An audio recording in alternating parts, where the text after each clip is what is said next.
got our flour and sugar, and we need cocoa powder, salt, and vanilla.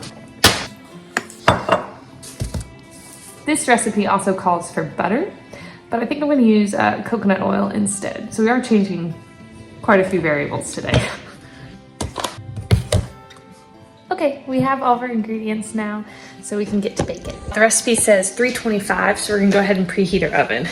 I always look ahead and try to get the oven started. Typically takes longer for the oven to preheat than it does for me to whip together all the ingredients.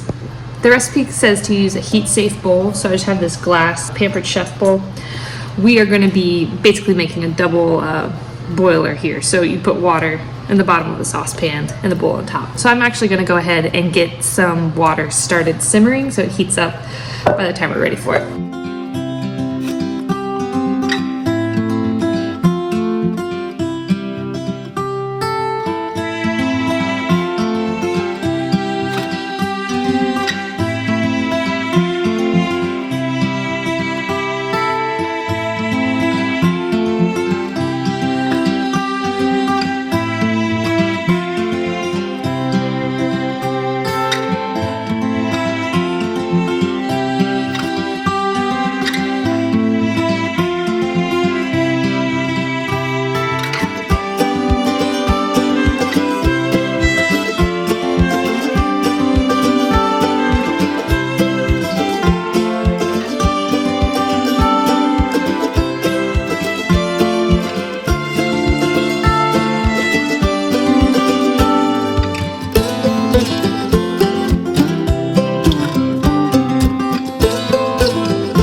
I think we're ready to add our applesauce, and then we will add the flour as well.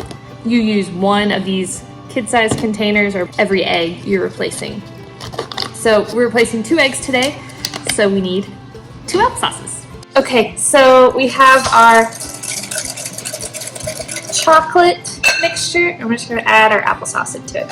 So you would do 2 eggs at this point if you weren't trying to make it vegan. Now, we don't really worry about it being vegan so much as that we worry about the egg allergy with my eldest son. My youngest is under my feet right now, helping out.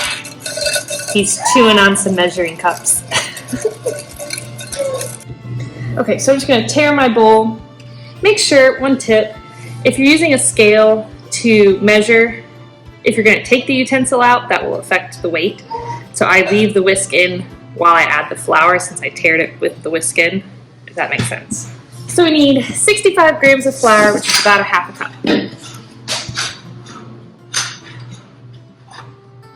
Oh, my youngest has my other half a cup. So I'm going to use a quarter cup. And we'll just need 2 of those. Since I'm using the scale, I don't need to level it off, but traditionally you would want to level off the flour to make sure it's even. So we need 65 grams. So we have flour into our mixture, and we're just going to mix that up.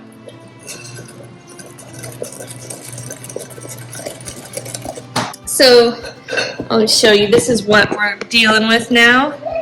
It's a little bit of a thicker consistency.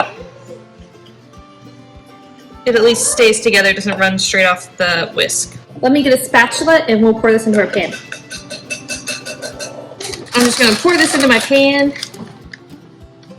and we will get it into the oven.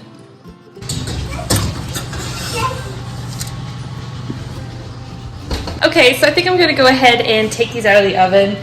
I baked them at 325, but I had it on convection bake, which typically makes things cook a little quicker. And it took a total of 30 minutes. You can see they're still kind of gooey in the center, but set on the outside.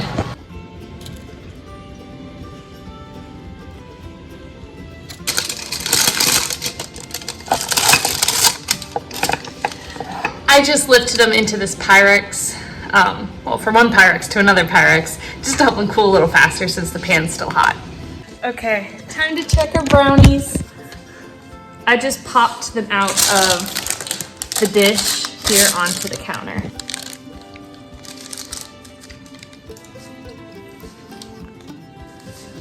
Well, I think those turned out pretty good. You can see. But, of course, the ultimate thing is a taste test.